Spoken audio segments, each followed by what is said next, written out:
भारत में कुल 800 ज़िले हैं। 800 ज़िलों में से 500 ज़िलों में जाना हो चुका है। 200 ज़िलों में हिंदू ख़त्म हो गए हैं, इसलिए वहाँ कोई बुलाता नहीं है, बुलाने वाले बचे नहीं हैं। तो अब ज़्यादा से ज़्यादा 100 ज़िलों में और जाना हो पाएगा। मैक्सिमम 600 ज़िलों में जा पाएंगे, क्योंकि 200 ज़िलों में तो न सुनने वाले बचे हैं न बुलाने वाले बचे हैं।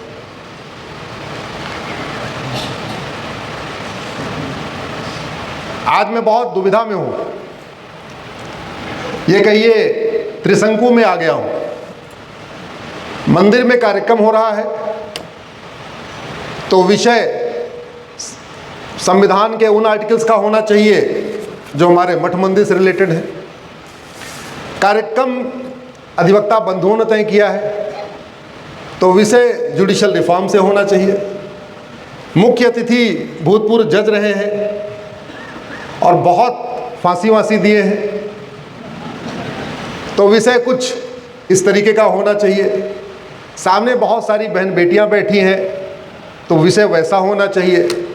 गुजरात सरदार पटेल की धरती है, उनकी जन्मभूमि है, तो विषय कुछ अलग भी होना चाहिए। तो ऐसा विषय करते करते कल सुबह तक हम लोग यहाँ बात कर सकते हैं। तैयार हैं क्या? जोर से बोलिए ज़रा। लेकिन इतना समय है नहीं, तो इसलिए मैं राम राज्य पे एक विषय पे बात करूँगा। राम राज्य की पहली आवश्यकता है सब नर करहि परस्पर प्रीति, चलहि स्वधर्म निरत श्रुत नीति। जिन लोगों ने रामायण पढ़ा है, उत्तरकांड पढ़ा है, वहाँ पे राम राज्य का वर्णन है। और भी बहुत सारी चौपाइयाँ लिखी हैं, लेकिन उसमें से एक चौपाई है सब नर करहि परस्पर प्रीति, चलहि स्वधर्म निरत श्रुत नीति। अल्प मृत्यु नहीं कौनो पीरा, सब सुंदर सब बिरु शरीरा। नहीं दरिद्र को दुखी न दीना, नहीं कोई अबुध न लक्षण हीना। उत्तरकांड में जो लगभग 20 चौपाइयों में पूरे राम राज्य का वर्णन है, आप वो 20 चौपाई पढ़िए और भारत का पूरा संविधान पढ़िए और संविधान के लक्ष्य को समझने की कोशिश करिए। संविधान के प्रियम्बल को पढ़िए, फंडामेंटल राइट को पढ़िए, फंडामेंटल ड्यूटी को पढ़िए, डायरेक्टिव प्रिंसिपल को पढ़िए, आगे जितने सिस्टम है सबको पढ़िए, तो आपको समझ में आएगा संविधान का लक्ष्य है राम राज्य की स्थापना। अब राम राज्य को और अगर छोटे में एक्सप्लेन करें, वाक्यों में एक्सप्लेन करें, तो राम राज्य को 4 वाक्यों में एक्सप्लेन किया जा सकता है, या भारत के संविधान को 4 वाक्यों में एक्सप्लेन किया जा सकता है। मेरे साथ जोर से बोलिए, धर्म की, अधर्म का, प्राणियों में, विश्व का। यही भारत के संविधान का लक्ष्य है और यही राम राज्य का लक्ष्य है। पूरे के पूरे संविधान को अगर 4 वाक्यों में कहना हो तो यही है, धर्म की जय हो, अधर्म का नाश हो, प्राणियों में सद्भावना हो, विश्व का कल्याण। और इतना बड़ा संविधान कहीं मिलेगा नहीं जिसने केवल अपने देश की कल्याण की बात किया हो, विश्व कल्याण की बात किया हो। और बाकी ऐसा कोई पंथ भी नहीं मिलेगा। जैसे हमारे यहाँ जैनिज्म, बुद्धिज्म, सिखिज्म जो हमारे यहाँ सिखाया जाता है, ये पूरी दुनिया में और कहीं सिखाया भी नहीं जाता। इसलिए मैं कहता हूं धर्म तो एक है, बाकी सब मजहब हैं, लेकिन उन मजहब में भी भारतीय पंथ और विदेशी पंथ में जमीन आसमान का अंतर है। तो गड़बड़ कहां से हो रही है? गड़बड़ ये हुई कि संविधान की शपथ लेने वालों ने, संविधान की शपथ कौन कौन लेता है? सांसद लेते हैं, विधायक लेते हैं, मंत्री लेते हैं और जज लेते हैं। संविधान की शपथ लेने वालों ने संविधान को पढ़ते समय भारत का चश्मा नहीं लगाया। चश्मा उनका या तो अमेरिका का था या तो यूरोप का था, इसलिए करना कुछ और था, कर दिया कुछ और। जैसे भारत के संविधान में कहीं नहीं लिखा है कि सब लोग भोजन करना। हम सब भोजन करते हैं कि नहीं करते? जरा जोर से बोलिए जरा। भारत के संविधान में कहीं नहीं लिखा है कपड़े पहन के रखना। सब लोग कपड़े पहने हैं कि नहीं पहने? पहने। भारत के संविधान में कहीं नहीं लिखना है कि सांस लेते रहना। सांस लेते हैं कि नहीं लेते? जोर से बोलो जरा। अरे भाई, इतना साइलेंट रहोगे तो मजा नहीं आएगा। भारत के संविधान में कहीं नहीं लिखना है कि नहाना नहाते कि नहीं नहाते? जोर से बोलिए जरा। भारत के संविधान में कहीं नहीं लिखना है शादी करना, शादी करते कि नहीं करते? भारत के संविधान में कहीं नहीं लिखना है कि बच्चे पैदा करना, कर रहे हैं कि नहीं कर रहे? भारत के संविधान में कहीं नहीं लिखना है संन्यास ले लेना, संन्यास ले रहे कि नहीं ले रहे? तो भारत के संविधान में वो बातें लिखी हैं जो एक्सेप्शन चीजें हैं, जो सामान्य मनुष्य करता है वो नहीं लिखा हुआ है इसमें, जो असामान्य होता है वो लिखा हुआ है। इसलिए भारत में धार्मिक संविधान में धार्मिक स्वतंत्रता का कहीं वर्णन ही नहीं है। क्यों? क्योंकि मानव का कार्य ही धर्म करना है।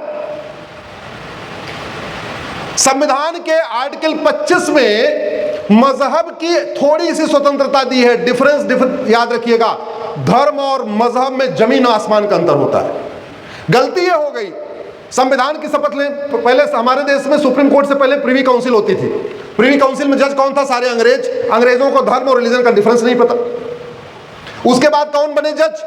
वो लोग जज बने जिनके माता पिता अंग्रेजों के जमाने में बैरिस्टर थे, जो क्रिश्चियन मिशनरी स्कूलों में पढ़े थे, कॉन्वेंट स्कूलों में पढ़े थे। वो लोग सुप्रीम कोर्ट के जज बन गए, उनको भी धर्म और रिलीजन का डिफरेंस नहीं पता। उसके बाद कौन बना? उनके बेटे बन गए।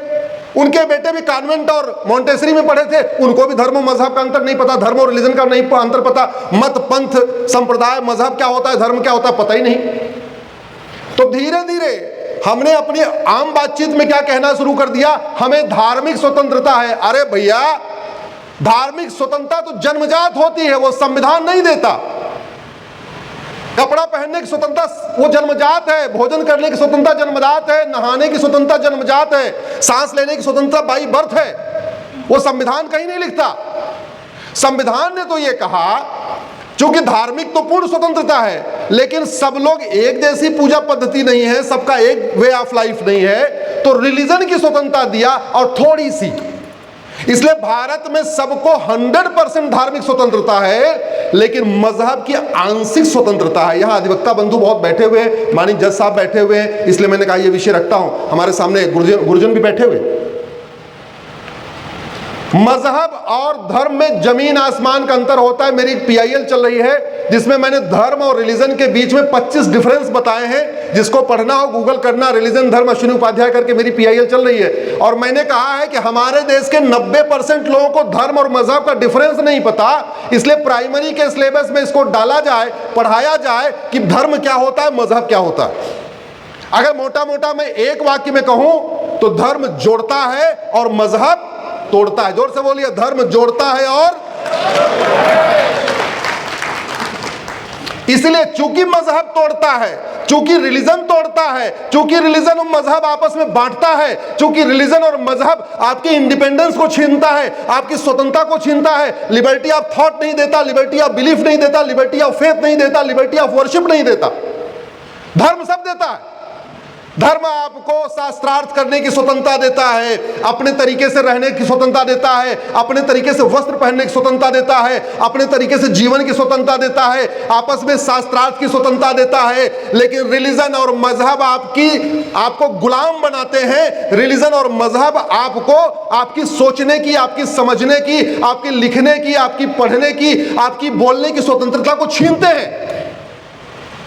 उदाहरण दे देता हूं, मनुस्मृति पे आप पूरी शास्त्रार्थ कर डालिए, जितना मन करिए आपस में डिस्कस कर लीजिए, मनुस्मृति को जला दीजिए, मनुस्मृति का पन्ना फाड़ दीजिए, गला कटेगा क्या? जोर से बोलिए जरा।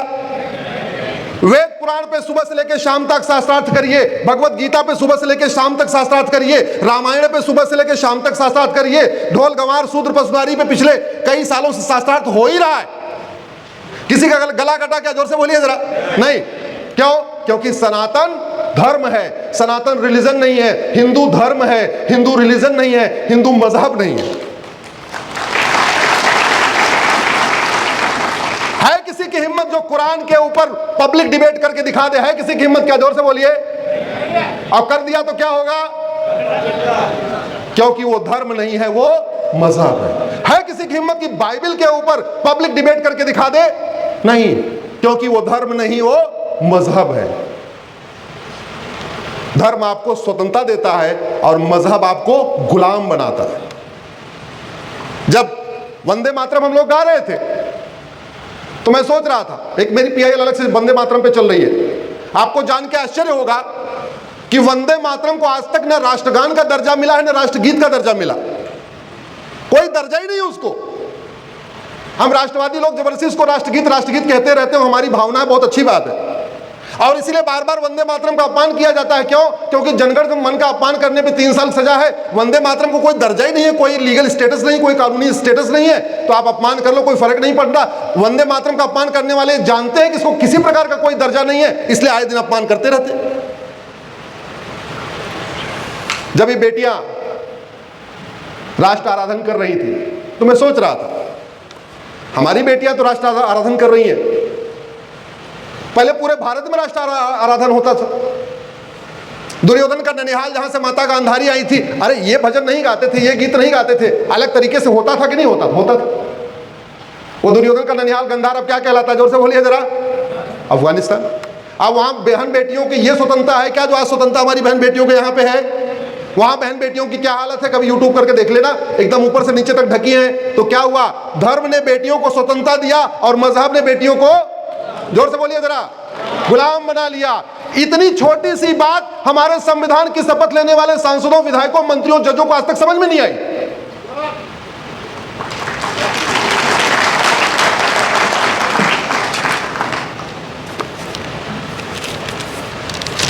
बत्तीस कारों से, यह हेडलाइन आपको दिख रही है, 32 कारों से भारत को दहलाने की साजिश दिख रही है क्या आपको? हेडलाइन ये दिख रही, 3200 किलो यानी 32 कुंटल। ये दोनों आज के अखबारों की फ्रंट पेज की न्यूज है। ये दैनिक भास्कर है और ये दैनिक जागरण है, दोनों अखबारों के फ्रंट पेज की न्यूज है।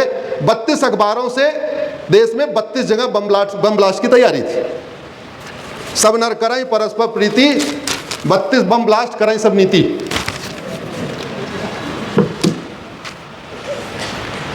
बत्तीस कुंटल आरडीएक्स इकट्ठा हो गया,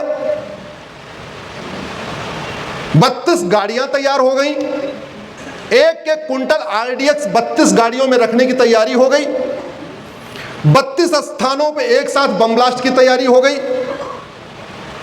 32 स्थान कौन थे? दिल्ली, गुड़गांव, फरीदाबाद, गाजियाबाद, नोएडा, काशी, मथुरा, अयोध्या, हरिद्वार, जयपुर, चंडीगढ़, देहरादून, लखनऊ, भोपाल, ऐसे 32 शहरों पे बम ब्लास्ट की योजना बनी। और ये योजना किसने बनाया? डॉक्टरों ने। अनपढ़ थे क्या वो? नहीं। अनाड़ी थे क्या वो? नहीं। एमबीबीएस, एमडी, एमबीबीएस, एमएस, कोई गाइनोलॉजिस्ट, कोई फिजिशियन, कोई सर्जन। और इतने पढ़े लिखे डॉक्टरों को किसने गुमराह कर दिया, किसने ब्रेन वॉश कर दिया? कश्मीर के एक तीसरी कक्षा पढ़े हुए मौलवी ने।